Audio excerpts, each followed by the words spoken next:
Open केलंय तुमच्या पुस्तकाचं. आपण असं बघू, समोर समोरच बघू. चला. Okay, thank you. बघा, आपण आता इंडेक्स चाललोय आपल्या पुस्तकाच्या अनुक्रमणिकेच्या पेजवर या. बघा, अनुक्रमणिकेच्या पेजवरती आपण 10व्या धड्यापासून सुरुवात केली, बरोबर. सेल अँड सेल ऑर्गेनेल्स आपला कंप्लीट झाला. Human body and organ systems आपलं सुरू आहे ना सध्या.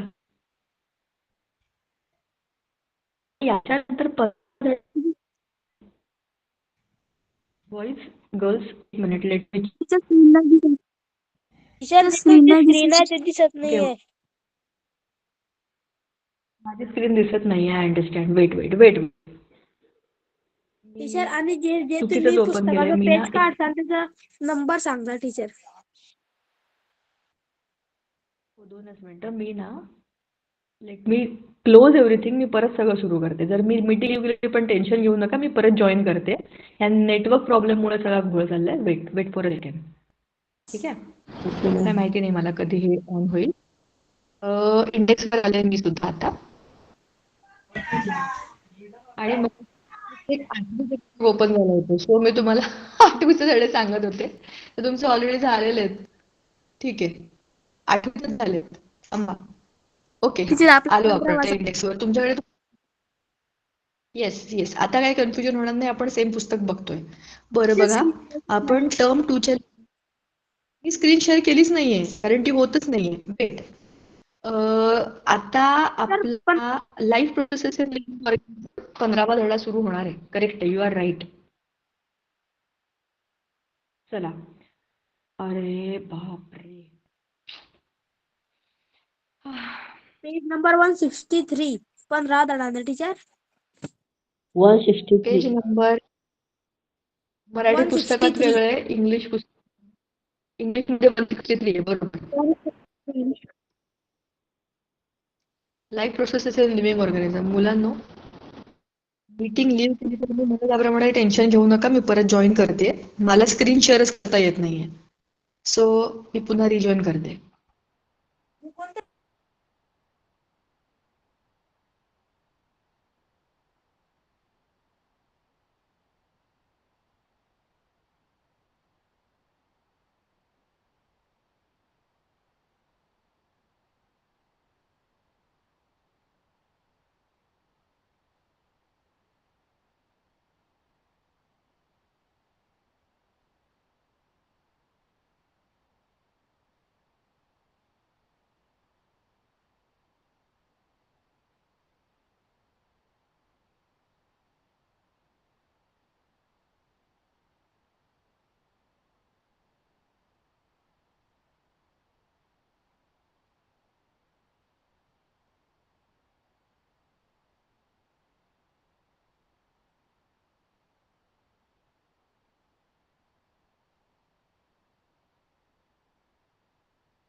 Hello teacher.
हॅलो मुलांनो, माझा आवाज येतोय का? Yes ma'am. Yes ma'am. हो मॅम. Thank God. हो माय येस मॅम येतोय. Yes, thank you so much for telling me this. सगळं बंद करून परत सुरू केलंय. आता माझी अजिबात इच्छा नाही की हा डिस्कनेक्ट व्हावा. ऑलरेडी आपली 5 मिनिटं रिव्हिजन मध्येच गेली. हे करायचंय का ते करायचंय. Now I am immediately sharing the screen. ठीक आहे.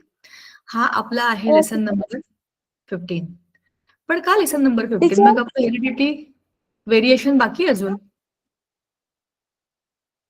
Hello teacher. बोला.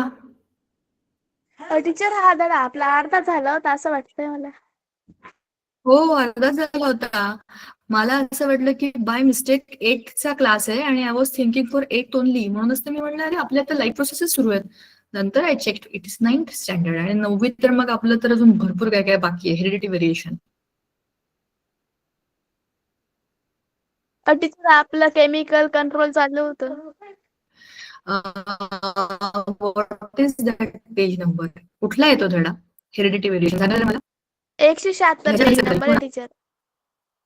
आता तर आपलं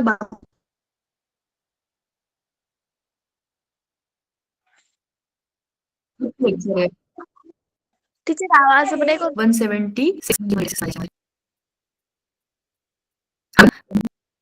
अरे बाळांनो, तर मी काय करू यार? मी सगळं बंद करून आता दुसरीकडे टीचर 15वा धडा घ्या टीचर. येऊन बसले, दुसऱ्या रूम मध्ये आले. तर काय ठीक आहे, आपण करू. टीचर का मी ना वरचं राहिलेलं आपलं कारण मी ना टीचर मी माझ्या नोटबुक मध्ये नोटबुक मध्ये हेडिंग टाकून दिली म्हणूनच. अरे तू नोटबुक मध्ये हेडिंग टाकली म्हणून मी लेसन बदलून टाकू का? तू त्या हेडिंगच्या पुढे लिहून टाक, हा धडा मी नंतर लिहीन. ते तर तू ब्रॅकेट मध्ये लिहू शकतोस. बरं, ऐका. आता ऐका, आपण कार्बन अँड इम्पॉर्टंट एलिमेंट केमिस्ट्रीचा आपला होत आलाय. सबस्टन्सेस इन कॉमन यूज आपल्याला करायचा आहे. Life processes in living organism आपला झालाय. हेरिडिटी आणि व्हेरिएशन सध्या सुरू आहे, हो ना? लाईफ प्रोसेसेस संपला ना आपला. थांबा, let is not get confused. 163 page वरती लाईफ प्रोसेसेस वाला आहे. आपण ट्रान्सपोर्टेशन वगैरे किती डिटेलमध्ये बोललो होतो बघा. प्लॅन्ट मधले ट्रान्सपोर्टेशन, झायलम, फ्लोएम, बरोबर, ते सगळे मुद्दे. आपल्या बॉडीमध्ये ट्रान्सपोर्टेशन सिस्टीम साठी आणि एक्सक्रिशन सिस्टीम, नंतर ह्या सगळ्या गोष्टी बोललो होतो आपण, यू रिमेंबर. नंतर आपण त्यातली दुसरी सिस्टीम आहे आपल्याला एक्सक्रिशन मध्ये प्लॅन्ट्स, अॅनिमल, ह्युमन, आणि मग कोऑर्डिनेशनचा आपला एंड बाकी आहे, हो ना? ब्रेनवर चाललं होतं आपलं काहीतरी, ब्रेनचं डिस्कशन सुरू होतं. हो टीचर, आपलं पहिले थोडंसं झालेलं. नाही. आपलं पहिले झालेलं होतं, थोडंसं बाकी आहे. नाही टीचर, तुम्ही आम्हाला होमवर्क दिला होता बघा. रिफ्लेक्स ऍक्शनची जी आकृती ना ती काढायची होती होमवर्कला. Yes teacher. हे मुलांना ऐका, आता चेक केलं आपला हेरिडिटी आणि व्हेरिएशन याचा टाइप्स ऑफ क्रोमोझोम पर्यंत अभ्यास झालेला आहे. मी चेक केला आता टेन्शन नका घेऊ तुम्ही. बघा, आपण तुम्हाला असं वाटत असेल हे झालं नाहीये तर फास्ट फॉरवर्ड मध्ये खाली येऊया आपण. असं असं शक्यता तर फार कमी आहे की हे आपलं मध्ये सुटून गेलं असेल. हे सगळं आपण बोललोय, पण एकदा बघूया आपण. असं नको व्हायला की लक्षात आलं नाही आपल्या. आपण इथपर्यंत सगळं डिटेलमध्ये बोललोय, एक्सक्रिशन इन ह्युमन्स वगैरे वगैरे. मी स्क्रीन शेअर नाही केली आहे ना? वेट, लेट मी शेअर माय स्क्रीन. शेअर केली आहे ना? दिसते ना तुम्हाला? टेक्स्टबुक दिसतंय? ऑल राईट, ठीक आहे. नो तर टीचर, नो मॅम. काय बोलताय? थांबा. शेअर करू, तुमचा आवाज नाही येत. अरे पण मग तुम्हाला कळेल कसं की मी काय बघते? बघा, टेक्स्टबुक दिसतंय? येस मॅम, दिसतोय. येस, बघा, आपण हो, teacher. एकदम डिटेल मध्ये बोललो होतो.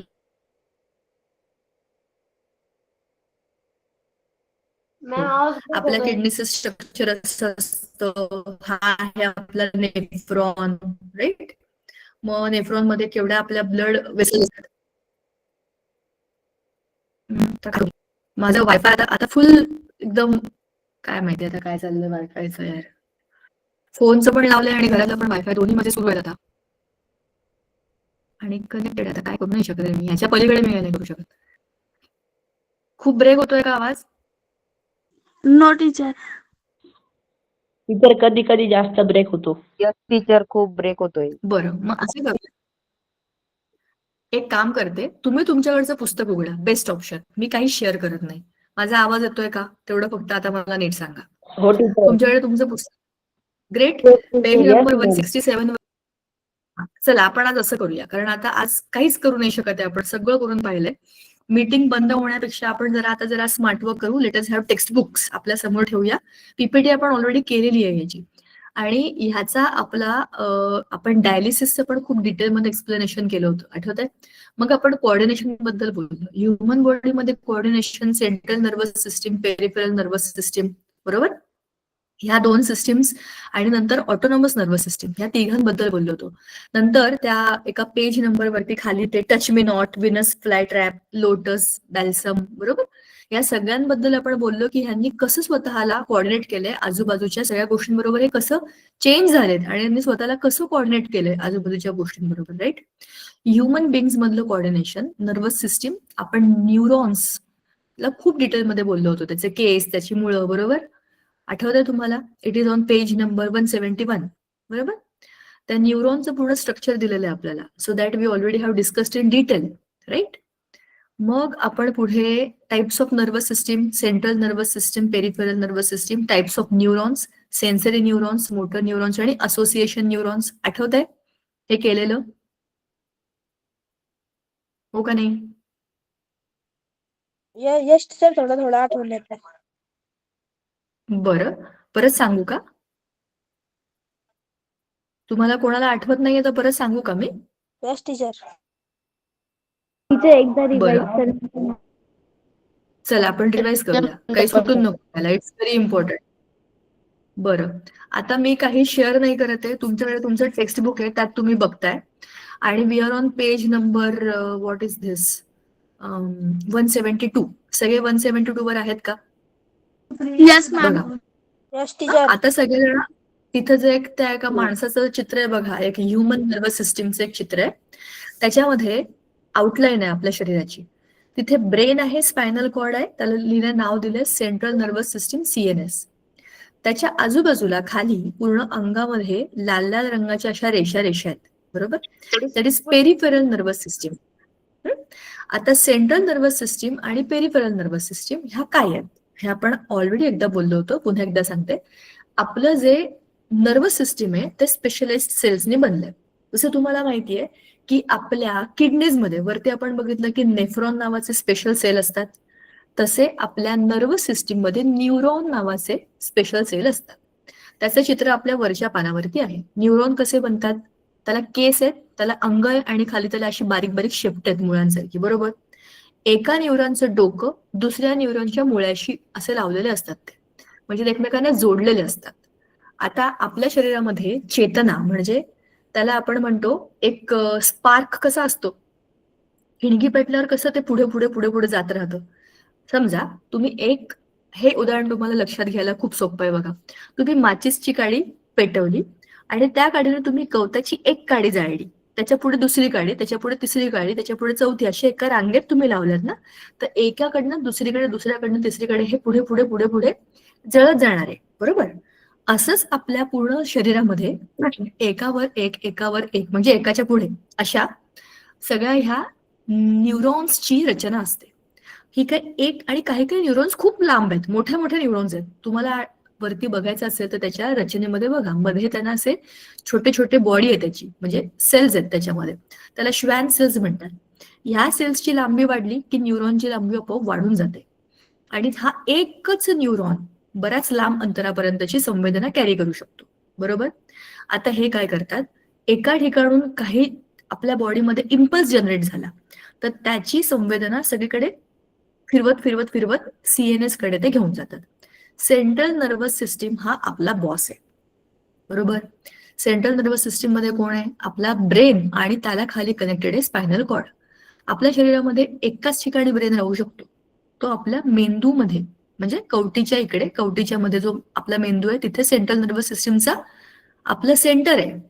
तिथून खाली जो आलाय मेडुला ऑब्लॉंगेटा, आणि नंतर खाली आपला स्पायनल कॉर्ड, बरोबर? तुम्हाला आठवतंय मेंदू मधनं खाली एक असं शेपूट आलेलं आपण बोललो होतो, तर ती आपली, ह्या दोघांनी मिळूनच आपली फक्त सेंट्रल नर्वस सिस्टीम होते. मेंदू तुमच्या डोक्यात जाऊन बसलेला आहे, बरोबर? आजूबाजूला शरीरामध्ये खूप अवयव आहेत, आणि प्रत्येक अवयवाच्या आजूबाजूला खूप मोठी स्किन, हाडं, त्याच्या आजूबाजूला मसल्स आणि त्याच्या मध्ये मध्ये ऑर्गन्स, हे सगळं लपलेलं आहे, दाबलेलं आहे, एकमेकांमध्ये गुंतलेलं आहे. ह्याच्यामध्ये रक्त आहे, इतर काही द्रव आहेत, हॉर्मोन्स आहेत, भरपूर काही शरीरामध्ये फिरतंय एकाच वेळेला. पण कुठेही काहीही प्रॉब्लेम झाला तर त्याची संवेदना मेंदूपर्यंत घेऊन जाणं, ह्याच्यासाठी हा मध्ये स्पायनल कॉर्ड आहे. पूर्णच्या पूर्ण तुमच्या मानेपासून सुरू होऊन तुमच्या माकड हाडापर्यंत तो खालपर्यंत जातो. आणि त्याला प्रोटेक्ट करण्याकरता आपल्या पाठीचे मणके आहेत. त्या मणक्यांच्या मधून तो असं जातो. मणक्यांच्या मध्ये होल असतं, त्या होलच्या मधून हे जातं. आणि याला प्रोटेक्ट करण्याकरता मणक्यांवर घासू नये म्हणून एक लेअर असतो. त्या लेअरला, त्याच्यामध्ये एक लिक्विड असतं. केव्हाही बघा, कुठल्याही नाजूक अवयवांच्या आजूबाजूला हाड आहेत. जसं आपल्या लंग्सच्या आजूबाजूला आपली थोडीशी केज आहे, बरगड्या. पण बरगड, तुम्ही कधी छातीवर पडलात तरी बरगड्या घुसत नाही लंग्समध्ये. मी ऍक्सिडेंटची गोष्ट बोलत नाही. I am not talking about accidents, that is a different case all together. बरोबर? मी आपल्या जनरल खेळणं, पडणं, उड्या मारणं ह्याच्याबद्दल बोलते. आपण धावतो, रनिंग रेस खेळतो, कधी कधी पडतो आपण, आपला तोल जातो, आपण छातीवर पडतो, पाठीवर पडतो. बरोबर? लागतं आपल्याला, जखम होते, अगदी रक्त पण येतं. पण असं कधी झालंय का की आपले जे बरगड्या आहेत ते आपल्या फुफ्फुसामध्ये घुसल्या किंवा हृदयामध्ये घुसल्या? असं कधीच होत नाही. कारण की ह्या आपल्या सगळ्या महत्वाच्या अवयवांच्या भोवती एक लिक्विड असतं. हे जे लिक्विड आहे ना, हे त्याला फ्रिक्शन पासून वाचवतं. आजूबाजूला कडक हाडं आहेत. तुम्ही स्वतःची नखं बघा आणि स्वतःचे दात बघा. ती हाडं आहेत, आपल्याला दिसणारी आपल्या शरीरातली हाडं ही 2 आहेत. आता विचार करा, एवढ्या कडक हाडांना आजूबाजूला नाजूक अवयव बसवलेले आहेत. बरोबर? त्या हाडांचंच काम हे आहे की त्या आतल्या नाजूक अवयवांना तुम्हाला वाचवायचंय. पण ते स्वतःच एवढे कडक आहेत. त्याच्यावरच आपला ऑर्गन आपटला की घासला जाईल आणि त्याला जखम होईल, रक्तबंबाळ होईल तिथल्या तिथेच तो. पण तसं होत नाही, कारण ह्या सगळ्या अवयवांच्या भोवती डबल लेअर असतो स्किनचा, चांगला कडक लेअर असतो आणि त्याच्यामध्ये एक लिक्विड असतं. हे लिक्विड शॉक ऍब्झॉर्प्शनचं काम करतं. तुम्ही किती उड्या मारा, पळा पडा, काही करा, तुमचा मेंदू, तुमचे लंग्स, तुमचं हार्ट, सगळेच्या सगळे तुमचे जे व्हायटल, ह्याला म्हणतात व्हायटल ऑर्गन्स, आपल्या शरीरातले अतिशय महत्वाचे ऑर्गन्स, ह्याच्याशिवाय आपण जगू नाही शकत. तर या व्हायटल ऑर्गन्सला प्रोटेक्ट करण्याकरता सगळीकडे असं स्पेशल फ्लुइड असतं. त्याच्या आजूबाजूला ते असतंच, काही वेगळं त्याला लावायची गरज नाही, ते असतंच. बरं, तर सांगायचा मुद्दा, असं ह्याची ही रचना आहे. समजलं?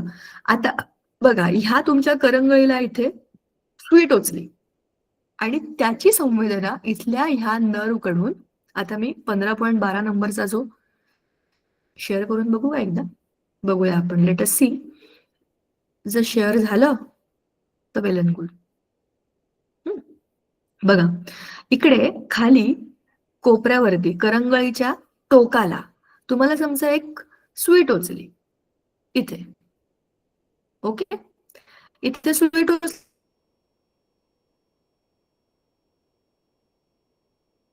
तुम्हाला तर एक मिनिट, जरा ह्या चित्राची तुम्ही रचना बघा आणि मला सांगा इथे सुई टोचली तर होईल काय? सगळं मी नाही सांगत, एक मिनिट.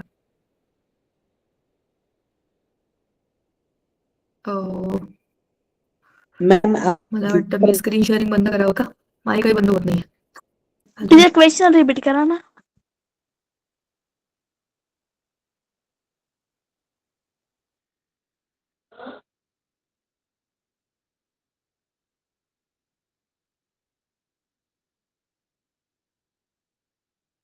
मॅम एकदा क्वेश्चन रिपीट करा ना. क्वेश्चन.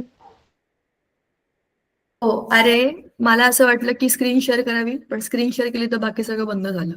जाऊ द्या, मी स्क्रीन शेअर नाही करत, जाऊ द्या. 15.12 नंबरचा जो आपलं डायग्राम आहे त्याच्याकडे जरा बघूया. बघा, आपल्या करंगळीला, कुठल्याही हाताच्या करंगळीला, तिथे तुम्हाला कोपऱ्यावरती एकदम टोकावर सुई टोचली तर काय होईल? त्याची संवेदना वरती खूप साऱ्या लाल लाल लाल लाल लाल लाल नर्व्स आहेत, त्या नर्व्स कडून कुठे जाईल?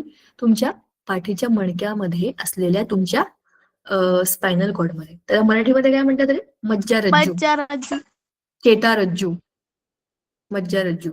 हा, तर तिकडे असं का नाव ठेवलं असेल ना, मज्जा मज्जा.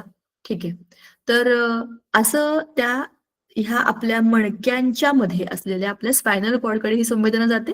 स्पायनल कॉर्ड कुठे जोडला गेलेला आहे? मेंदूला. बघा, वरती जोडला येतो. तुम्हाला कुठेही काहीही लागलं ना तर त्याचा बघा, आपल्या शाळेमध्ये कोण असतात? प्रिन्सिपल असतात, बरोबर? आपल्या शरीरातला प्रिन्सिपल आपला मेंदू हा आहे. आणि शाळेमध्ये व्हाईस प्रिन्सिपल किंवा सुपरवायझर असतात, पर्यवेक्षक किंवा व्हाईस प्रिन्सिपल. छोट्या छोट्या गोष्टींसाठी आपण सगळे काही प्रिन्सिपलकडे जात नाही प्रत्येक वेळेला. शाळेमध्ये जे काही दुसरे महत्वाचे लोक असतात त्यांच्याकडे क्लास जातो. टीचर. त्यांची हो टीचर. क्लास क्लास टीचर म्हणजे आपले ऑर्गन समजा तुम्ही. तर आपण जे त्याच्याहून मेन आहेत, समजा तुम्हाला सहलीला जायचंय किंवा प्रयोग करण्याकरता तुम्हाला काही सामान हवंय आणि तुमच्या शाळेमध्ये सगळी सिस्टीम बरोबर चालली आहे, म्हणजे प्रिन्सिपल आहे, व्हाईस प्रिन्सिपल आहे, बरोबर, शिक्षक आहेत, पालक आहेत, विद्यार्थी प्रतिनिधी आहेत, असं सगळं चाललंय. तर अशा याच्यामध्ये तुम्ही काय कराल? विद्यार्थी प्रतिनिधींना सांगाल, म्हणजेच तुमची जी काही गरज आहे ते तुम्ही तुमच्या विद्यार्थी प्रतिनिधींना सांगाल किंवा तुम्ही स्वतःच पर्यवेक्षकांना जाऊन सांगाल की सर आम्हाला असा असा प्रयोग करायचा आहे किंवा आम्हाला ह्याच्यासाठी सहलीला या ठिकाणी तुम्ही घेऊन चला. तर हा निरोप पर्यवेक्षकांपर्यंत पोहोचला. पण पर्यवेक्षक स्वतः कुठला निर्णय घेऊ शकत नाहीत. ते कुठे जातील? प्रिन्सिपलकडे जातील आणि तुमचं म्हणणं त्यांना सांगतील. प्रिन्सिपल त्याच्यावर विचार करतील आणि मग पर्यवेक्षकांना सांगतील की आता या महिन्यामध्ये जमणं काही शक्य नाही. या महिन्यामध्ये सगळे स्पोर्ट्स सुरू आहेत. पुढच्या महिन्यामध्ये आपण सहल काढायचा विचार करू, तेव्हा या गोष्टीचा विचार करू. हा निरोप तुम्हाला प्रिन्सिपलकडनं पर्यवेक्षकांकडे जातो, बरोबर? आणि मग पर्यवेक्षक तुमच्या वर्गात येऊन तुमच्या क्लास टीचरला किंवा तुम्हाला सांगतात की हे बघा असं असं करायचं आहे. सध्या ह्याच्याबद्दल काही उगाच टेन्शन घेऊ नका, आम्ही तुम्हाला बरोबर सांगतो, बरोबर की नाही? सिस्टीम अशीच चालते. जी सिस्टीम शाळेत आहे तीच आपल्या शरीरामध्ये आहे. तुमच्या कुठल्याही शरीराच्या कुठल्याही टोकाला, म्हणजे कुठल्या शरीराच्या म्हणजे नाही, एका शरीराच्या कुठल्याही अवयवाच्या कुठल्याही टोकाला काहीही लागलं, दुखलं, जखम झाली, थंडी, गरमी, कुठली पण संवेदना जाणवली, तरी पण त्या सगळ्याची माहिती तुमच्या कुठे जाणार आहे? स्पायनल कॉर्डमध्ये जाणार आहे. शरीराचं बोलतंय, चेहऱ्याचं नाही. चेहऱ्यात तुमच्या डोळ्याच्या नर्व्स डायरेक्ट मेंदूला जातात. तुम्ही जे काही बघता तुमचा मेंदू लगेच सांगतो की अरे इथं झाड आहे, अरे इथं फळ आहे, अरे इथं खाली पडलंय, जे काही असेल. डायरेक्ट डोळ्याचं कनेक्शन मेंदूशी आहे, बरोबर? चवीचं कनेक्शन, बरोबर की नाही? सांगायचा मुद्दा, आपला मेंदू जो आहे ना, आणि हे बघा तुम्हाला इथे त्या चित्रामध्ये सीएनएस मध्ये मानेमध्ये पण काही आपल्या मणके आहेत बरं का. मानेमध्ये आपले मणके आहेत. मानेमधूनच खरं मणक्यांना सुरुवात होते. पहिला आहे ऍटलास, बरं का. ऍटलस म्हणजे कोण? जो आपल्या पाठीवर सगळं ओझं घेऊन जातो, त्याला ऍटलास म्हणतात. तर याच्या पाठीवरती एकदम बारीक रिंग असते आणि त्याला टोक असतं. तर त्याची रचना खूप मस्त आहे. हे सगळेचे सगळे मणके तुम्ही कधी वेळ मिळाला ना तर युट्यूबवर सर्च करा, ह्युमन स्केलेटल सिस्टीम टाका आणि बघा काय काय भन्नाट गोष्टी तुम्हाला कळतील. तुमच्या शरीरामध्ये कशी कशी हाडं कशी कशी जोडली गेलेली आहेत. आपला चेहरा आहे ना, त्याच्यामध्ये कितीतरी हाडं एकमेकांना चिटकवलेली आहेत. आणि आपला स्कल म्हणजे कवटीमध्ये तर सुचर्स आहेत. म्हणजे ती तुम्हाला माहिती आहे, छोटी मुलं असतात ना, त्यांना आपण म्हणतो की त्यांचा टाळू अजून भरलेला नाही. म्हणजे काय असतं खरं तर, हे दोन भाग आहेत ना आपल्या मेंदूचे, डावा मेंदू उजवा मेंदू, त्याच्या वरती थोडासा जो गॅप असतो तिथे अजून कवटी जॉईन व्हायची बाकी असते. ती हळूहळू जसे आपण मोठे होतो ना तशी जॉईन होते.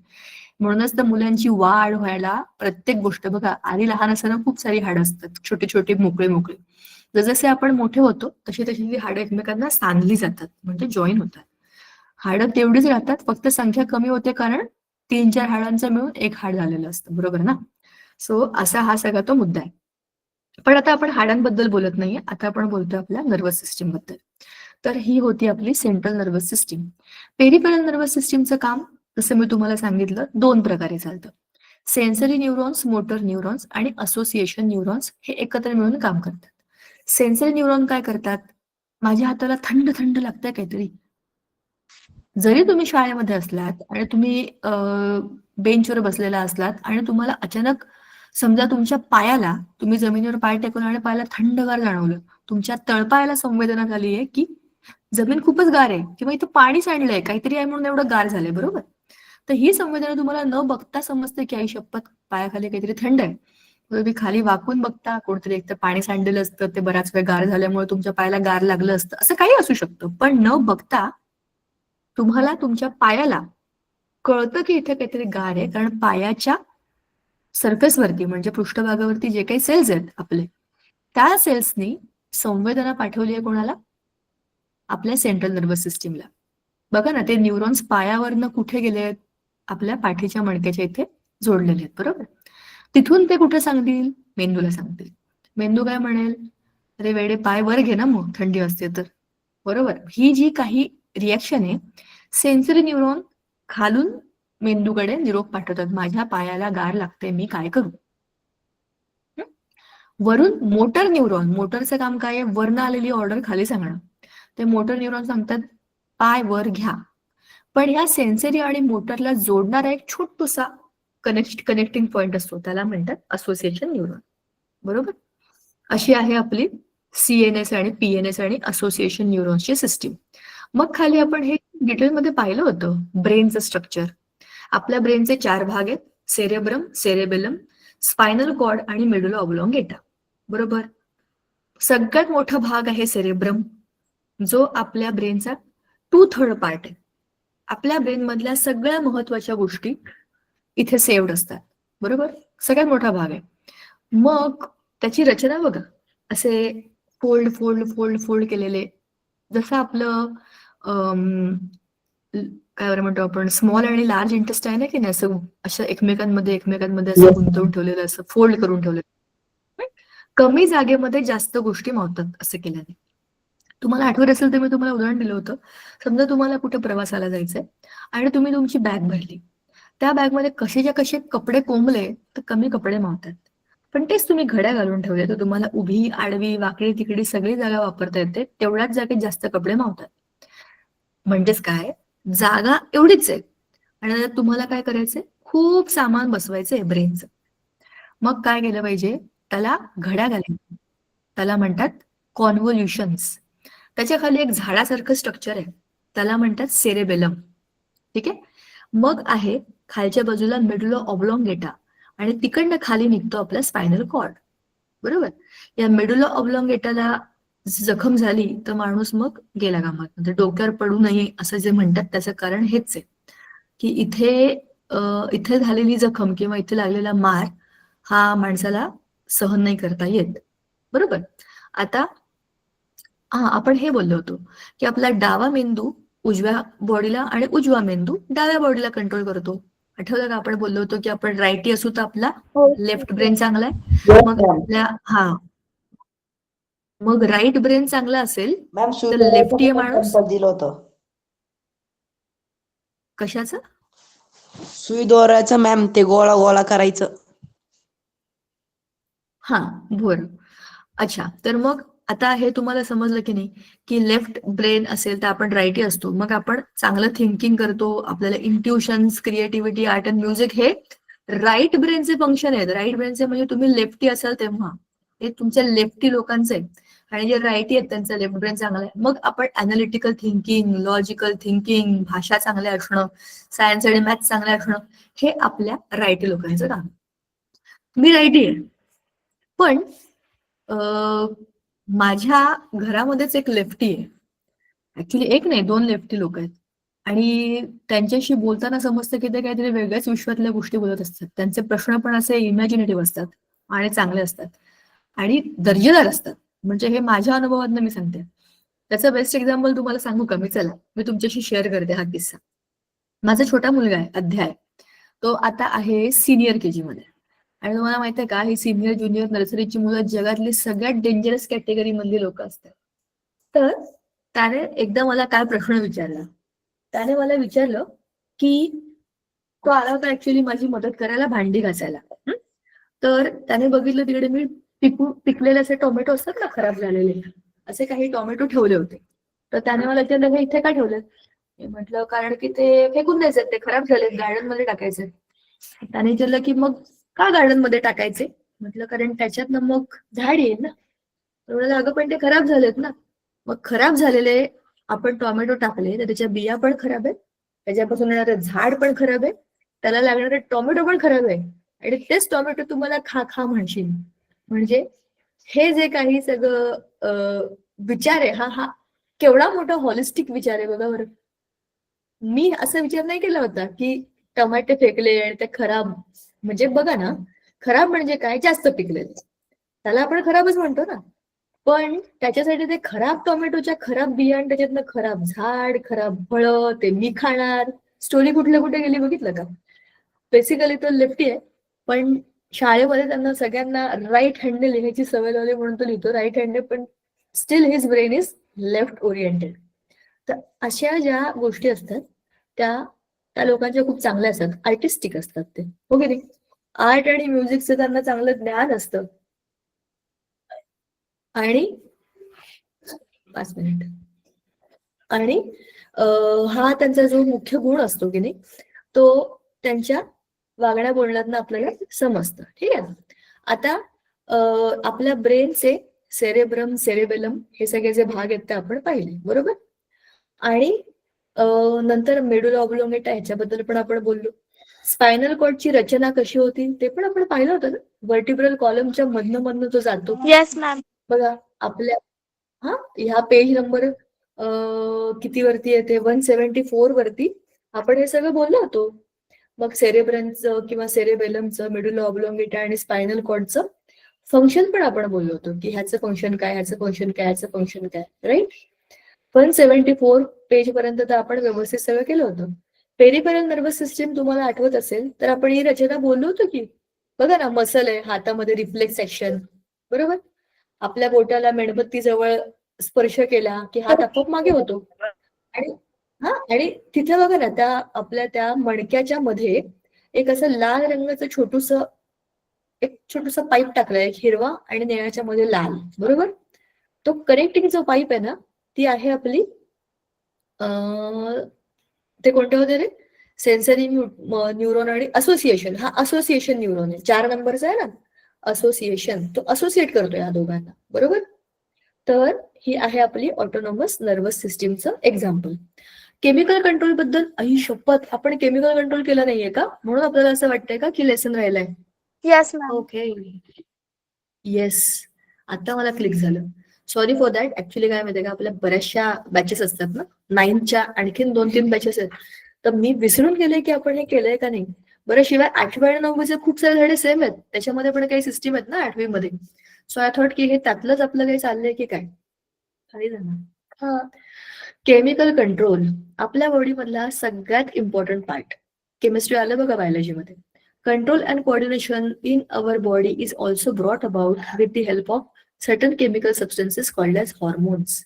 आपल्या शरीरामध्ये हॉर्मोन्स नावाची एक जबरदस्त गोष्ट आहे. या हॉर्मोन्समुळे आपलं सगळंच्या सगळं शरीर कोऑर्डिनेट होतं, कंट्रोल होतं आणि काम करतं. जसं की ते वेगवेगळ्या ग्लँड्स मधून सिक्रेट होतात. एंडोक्राइन ग्लँड्स, एंडोक्राइन या शब्दाचा अर्थ आहे अंतर्गत स्त्राव करणाऱ्या अशा ग्लँड्स.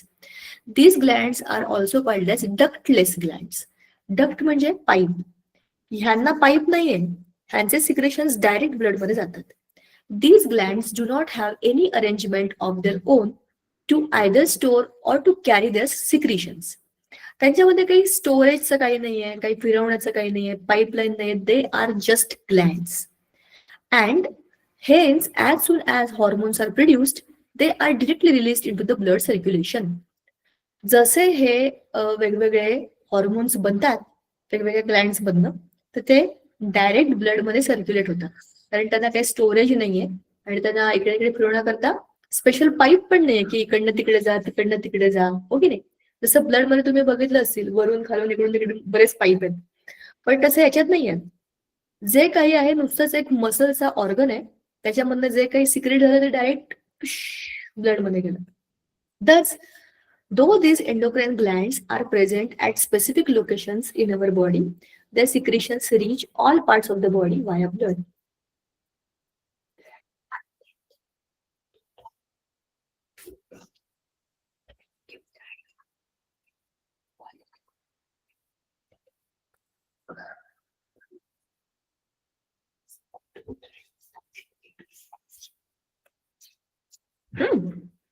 ठीक आहे. सो डिरेक्टली ब्लड मध्ये ते जातं आणि त्याच्यामधनं हे सगळे सिक्रेशन सगळ्या बॉडीमध्ये फिरतात. पण endocrine glands along with the nervous system are responsible for the control and coordination in our body. आपल्या पूर्ण सिस्टीमचं कंट्रोल आणि कोऑर्डिनेशन कोण करतं? Endocrine glands. These two systems help each other to control and integrate the various activities of the body. म्हणजेच काय, आपल्या शरीरामधल्या या ज्या एंडोक्राइन ग्लँड्स आहेत त्या आपल्या बॉडीचं केमिकल कंट्रोल करतात, बरोबर की नाही? म्हणजेच काय होतं, a mark difference between this two systems. कुठल्या दोन सिस्टीम? नर्वस सिस्टीम आणि आपली ही एंडोक्राईन ग्लँडची सिस्टीम. नर्वस सिस्टीम कोऑर्डिनेट करते काय करायचंय कसं करायचंय, आणि आपली एंडोक्राईन सिस्टीम त्याला केमिकल्स पुरवते. ठीक आहे. A mark difference between this two systems is that nerve impulses are fast but short lived, whereas the action of hormones is very slow but long lasting. Nervous system तुम्हाला चटका लागला की हात पटकन मागे घ्यायला सांगते. पण बघा आता विचार करा, त्या पेजवरती ना, on page number 176 C, on page number 176 आपल्याला ना खूप सारे आपल्या बॉडीमधल्या ग्लँड्सचं चित्र दिसतंय.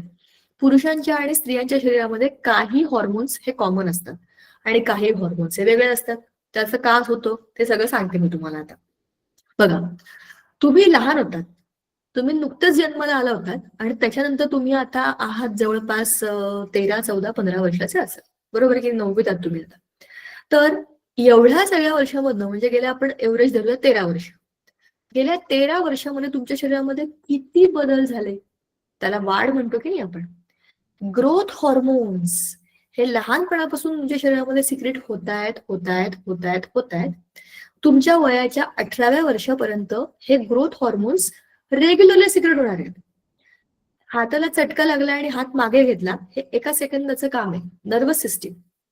पण स्लोली शरीरामध्ये बदल घडवून आणणं, निरंतर बदल घडवून आणणं, हळूहळू पण रोज, ह्या गोष्टीला वेळ लागतो. So it is slow but long lasting. एकदा शरीरामध्ये हे बदल झाले की ते रिव्हर्स होत नाहीत, बरोबर की नाही. आता तुमची उंची वाढली, कमी होईल का? नाही होणार. तुमचं वय, त्याप्रमाणे तुमच्या शरीरात बरेचसे बदल झालेले आहेत, तर रिव्हर्स होतील का? नाही होणार. कारण की त्या हॉर्मोन्सनी हळूहळू हळूहळू त्यांचं काम केलेलं आहे. तुमच्यापैकी बऱ्याच जणांना, I am talking about boys नाव, हा, तुमच्यापैकी बऱ्याच जणांना हळूहळू आता मिशी आल्यासारखं किंवा हळूहळू दाढी आल्यासारखं जाणवेल. मुलींच्या शरीराची रचना थोडीशी अशी, काय बरं म्हणतो आपण, किंचित जाडसर व्हायला लागेल असं वाटेल, किंवा अचानक शरीरावरती खूप केस आलेत असं वाटेल, आवाज बदलल्यासारखा वाटेल. मुलांना तर आता कंठ फुटलाही असेल किंवा फुटेल. तुम्ही 9वी 10वीत आहात, हे सगळे बदल पुढच्या 2-3 वर्षात तुमच्या शरीरामध्ये नक्की होतील. झाले असतील तर तुम्हाला समजेल की मी काय म्हणते, बरोबर. हे का होतंय? तुम्ही लहान होतात, एक 8-9 वर्षाचे, 10 वर्षाचे असेपर्यंत तुम्ही व्हेरी व्हेरी यंग बेबी पासून थोडे मोठे अशा वयामध्ये गेलात. बालानंतर तुम्ही आता तरुण होण्याच्या अवस्थेमध्ये आहात, आणि याच्यानंतर तुम्ही युवक किंवा युवती व्हाल. म्हणजे 18, 19, 20 वर्षामध्ये you will be completely grown individuals. 18-19व्या वर्षापर्यंत आपल्या शरीरामधल्या सगळ्या सिस्टीम्स बरोबर काम करायला लागतात. कधी कधी मुलींच्या बाबतीमध्ये शरीरामध्ये खूप सारे बदल होत राहतात, बरोबर. मुलींच्या बाबतीत तर भयंकर केमिकल फॅक्टरी आपल्या शरीरामध्ये आहे, आणि मुलांना पण ही गोष्ट माहिती असायला पाहिजे, कारण प्रत्येक मुलाच्या घरामध्ये ताई असेल, आई असेल, काकू असेल, बरोबर. आणि पूर्ण समाजातला 50% भाग हा महिला आहेत. तर महिलांच्या शरीरामध्ये खूप सारे बदल दर महिन्याला होत असतात. त्यातल्या खूप साऱ्या गोष्टी तुम्ही टीव्हीवर बघितल्या असतील, काही ऍड मध्ये बघितल्या असतील. तर प्रत्येक मुलीच्या शरीरामध्ये दर महिन्याला मासिक पाळी नावाची गोष्ट होत असते. तर हे सगळे बदल एका विशिष्ट वयापासून तुमच्या शरीरामध्ये झाले, बरोबर. याचं कारण आता हळूहळू आपलं शरीर हे लहान मुलापासून एका तरुण व्यक्तीच्या शरीराकडे बदलत चाललंय, आणि हे आपोआप होत नाहीये. हे तुमच्या शरीरामधले हॉर्मोन्स करतायत. आणि हे जे तुमच्या शरीरामधले होणारे बदल आहेत, मुलांच्या बाबतीत शरीरामधले बदल हे वेगळे आहेत. तुमच्याही अनेक अवयवांमध्ये तुम्हाला आता बदल वाटेल. तुमचे दंड, बरोबर, तुमची उंची, पायाची रचना, ह्या सगळ्यामध्ये आपोआप आता एक प्रकारचा आपण म्हणतो ना रग आलीये किंवा स्ट्रेंथ आलेली आहे. लहान होतात तेव्हा तुम्ही पडलात की तुम्हाला लागायचं, रडायचात तुम्ही. बघा, छोटी मुलं किंवा मुली यांच्यामध्ये काही फरक नसतो, ते सगळे सेमच असतात, छानच असतात, नाजूक असतात, इतके सेम असतात की लहान मुलं पण मुलीसारखे दिसतात. पण जसजसं आपण मोठे व्हायला लागतो, आपोआप शरीरामध्ये बदल होतात. आणि मुलगा आणि मुलगी हे वेगळे का होतात? आपल्या जेनेटिक्स मध्येच गडबड आहे, म्हणजे फरक आहे. मुलींमध्ये XX क्रोमोझोम आहे, मुलांमध्ये XY क्रोमोझोम आहे. ह्या बेसिक फरकामुळे आपल्या शरीरामध्ये या सगळ्या गोष्टी होत आहेत. मग जर तुमच्याकडे XX क्रोमोझोम आहे, म्हणजे तुम्ही जर मुलगी असाल, तर तुमच्या शरीरामध्ये एखादा नवीन जीव निर्माण होणं आणि तो वाढणं याकरताचे हॉर्मोन्स असतील. बघा, मी तुम्हाला मागे पण बोलले होते, आपलं शरीर, human body is made by nature. Nature करता सगळे सारखे आहेत. माणूस असू दे, माकड असू दे, कुत्रा असू दे, मांजर असू दे किंवा मायक्रो ऑर्गॅनिझम असू दे, सगळ्यांचं सिस्टीम नेचर करता सेमच आहे. जन्माला या, मोठे व्हा, रिप्रोड्यूस करा, म्हातारे व्हा, मरून जा. त्याच्यामध्ये कोणालाही काहीही चेंज करण्याची गरज नाही. हे हजारो वर्षापासून निरंतर चालू असलेली क्रिया आहे. निसर्गाला काय माहिती की तुम्ही कवी आहात का, तुम्ही चित्रकार आहात का, तुम्ही सायंटिस्ट आहात. You are just a human for it, right? म्हणून सगळ्या माणसांच्या शरीरामध्ये, सगळ्या ह्युमन्सच्या बॉडीमध्ये ही सिस्टीम सारखीच काम करते. बरोबर की नाही? ह्याच्यात कोणाला काही शंका? तर सांगायचा मुद्दा, आपल्या ब्रेन मध्ये असलेली सगळ्यात important Gland hypothalamus. Hypothalamus is the very very important Gland in our body. मग आहे पिनियल ग्लँड, मग आहे पिट्युटरी ग्लँड, ही दुसरी इम्पॉर्टंट आहे. आपल्या सगळ्यांच्या गळ्यामध्ये थायरॉइड ग्लँड आहे आणि पॅराथायरॉइड ग्लँड आहे. थायरॉइड, काही लोकांना थायरॉइडचा त्रास असतो. कुठे असते ही थायरॉइड? इथे गळ्यामध्ये, म्हणून असा गळा सुजल्यासारखा वाटतो त्यांचा. गॉइटर वेगळा आणि थायरॉइडचा प्रॉब्लेम वेगळा. थायरॉइड झालं की असं वजन वाढतं, अंग असं जाड होतं, भूक लागत नाही, घाम यायला लागतो, काहीतरी वेगळंच होतं. आपल्या सिस्टीमला जेवढी गरज आहे तेवढं थायरॉइडचं सिक्रेशन झालं नाही तर सिस्टीम गडबडून जाते. मग आहे थायमस, मग खाली आहे आपली ऍड्रिनल ग्लँड, आणि मुलींच्या शरीरामध्ये आहेत ओव्हरी, मुलांच्या शरीरामध्ये आहेत टेस्टिस. हे खालचे जे आहेत सगळे टेस्टिस, ओव्हरी, बिवरी, हे रिप्रोडक्टिव्ह पार्ट्स आहेत. ऍड्रिनल ग्लँडचा दोघांमध्ये हे कॉमन समावेश असतो. त्याचा उपयोग हा आपल्या युरिनरी सिस्टीमसाठी केला जातो. बरोबर? सो अशा खूप साऱ्या ग्लँड आपल्या शरीरामध्ये आहेत आणि प्रत्येकाचं फंक्शनिंग वेगळं वेगळं आहे. That all is important to survive well. बरोबर? म्हणून it is important that hormones are secreted only in the required quantity and there is a special mechanism which controls the quantity and timing of the hormone secretion. For example, wherever there is an increase in blood glucose level, certain cells in the pancreas get stimulated and as a response they release a greater quantity of insulin. बघा, insulin आपल्या बॉडीमध्ये secret होणं हे कशाचं लक्षण आहे की आपल्या बॉडीमध्ये डायबिटीस कंट्रोल आहे. ज्या लोकांना डायबिटीस होतं त्याच्यामध्ये होतं काय, आपल्या शरीरामध्ये आपण जे काही खातो की नाही त्याची एनर्जी बनते, ती ग्लुकोज असते. तुम्हाला माहिती आहे की नाही, ग्लुकोज प्रत्येक सेलमध्ये जातं, मग त्याचं बर्निंग होतं, मग त्यातनं एटीपी युजेबल एनर्जी मिळते. हे आपण आठवत पण पाहिजे. पण आता ती जी ग्लुकोज आपल्या शरीरामध्ये आहे ती जर युरिन मधनं बाहेर पडून गेली, त्याला कंट्रोलच नाही करता आलं, तर काय होईल? आपल्या शरीरामध्ये रक्तामध्ये ग्लुकोजची कमी आहे, म्हणजे एनर्जीची कमी आहे. ज्या लोकांना डायबिटीज आहे त्यांना थोड्या थोड्या वेळाने भूक लागते, ते जास्त धावपळ नाही करू शकत, त्यांना सारखं सारखं वॉशरूमला जावं लागतं, कारण की त्यांच्या बॉडीमध्ये तो शुगरचा कंट्रोलच नाहीये. प्रत्येक वेळेला गेले वॉशरूमला की त्यांच्या बॉडीमधनं, त्यांच्या युरिन मधनं सम अमाऊंट ऑफ ग्लुकोज त्यांच्या बॉडीने घालवली तर त्याला थकल्यासारखं होतं. धावपळ करणं, बडबड करणं, खूप एकदम अशा ऍक्टिव्ह गोष्टी करणं, ह्याला लिमिटेशन्स येतात जेव्हा डायबिटीज होतो. मग डायबिटीज कंट्रोलमध्ये येण्याकरता औषधं घ्या, गोळ्या घ्या, इंजेक्शन घ्या, ह्या सगळ्या गोष्टी सेकंडरी असतात. पण आपल्या सगळ्यांच्या शरीरामध्ये ज्यांना डायबिटीज नाहीये त्यांना आपल्या पँक्रियाज, आपल्या इथं पँक्रियाज आहे ना पोटामध्ये, ते स्पेशल सेल्स आहेत आणि त्यांचं नाव आहे islets of Langerhans of pancreas. पँक्रियामधले आयलेट्स ऑफ लँगरहॅन्स असे काही स्पेशल सेल आहेत, त्याच्यामधूनच हे इन्सुलिन सिक्रेट होतं. आणि जर ते बरोबर प्रमाणामध्ये बरोबर वेळी सिक्रेट झालं तर आपल्या युरिन मधनं आपल्या शरीरातली ग्लुकोज बाहेर जात नाही आणि मग डायबिटीज होत नाही. मग ते डायबिटीजची गोळी घेतात, त्याच्यामध्ये काय असतं? इन्सुलिनचं सप्लिमेंट असतं. खूप जास्त प्रमाणामध्ये डायबिटीज झाला तर गोळी पण काम नाही करत, मग काय? इंजेक्शन घ्यावं लागतं. सो आपलं जे शरीर आहे हे सगळ्या हॉर्मोन्सचा एक काय म्हणू शकतो आपण, एक अड्डा आहे, अड्डा. बघा ना, आपल्या प्रत्येक सेलमध्येच केवढे केवढे तरी केमिकल्स आहेत, प्रत्येक सेलमध्ये आहेत. बरोबर ना? डीएनए आरएनए काय कमी आहेत का? स्वतःच तर ते केमिकल्स आहेत. बघा, आता आपल्याला आपल्या वेगवेगळ्या, ते मला सांगा किती वाजलेत? माझ्या घड्यामध्ये 8:16 दाखवत आहे. तुमच्या घड्यामध्ये किती आहेत सांगा? पुढचं लेक्चर आहे ना तुम्हाला? अजून 23 मिनिटं. 24 मिनिटं. 23 मिनिटं? अरे म्हणजे वेळ संपली ना, तुम्हाला पुढचं लेक्चर असेल ना? Yes ma'am, 23. 23 ma'am. Okay guys, मग आपण थांबूया का? आपला मग आता फक्त हा टेबल डिस्कस करायचा बाकी आहे. तुम्हाला 5 मिनिटाचा ब्रेक असतो, त्याच्यानंतर तुमचं दुसरं लेक्चर असेल. So take your break now. 177 पेजवरती जो लास्ट टेबल आहे ना, कोणत्या ग्लँड मधनं काय सिक्रेट होतं ते फक्त आता आपलं बाकी आहे. Don't worry, we will do it. आणि मग नेक्स्ट टाइम आपला जो पुढचा लेसन आहे की नाही, हेरिडिटी आणि व्हेरिएशन, मला वाटतं हे आपण वरचं ना खूप फास्ट फॉरवर्ड केलंय म्हणून ते आपल्याला आठवत नाही. ठीक आहे, हेरिडिटी व्हेरिएशन आपण ऑलरेडी सुरू केलं होतं ना, तर त्याचा पुढचा भाग आपण बघूया आता पुढच्या वेळेला. हा टेबल बघू आणि क्रोमोझोम बिमोझोम आपण बोललो होतं की नाही, त्याच्या पुढचा भाग बघू. पहिला जो पार्ट आहे तो रिवाइज करू आणि पुढचा भाग आपण कंटिन्यू करू. ऑल राईट, ओके टीचर, ठीक आहे. थँक्यू. Okay welcome teacher. बाळांनो, आणि sorry for the network problem. आपण पुढच्या वेळेला आता मी काही करू नाही शकत. चलो, thank you. Bye bye. Thank you teacher. Bye. Bye teacher, thank you. Good night, bye.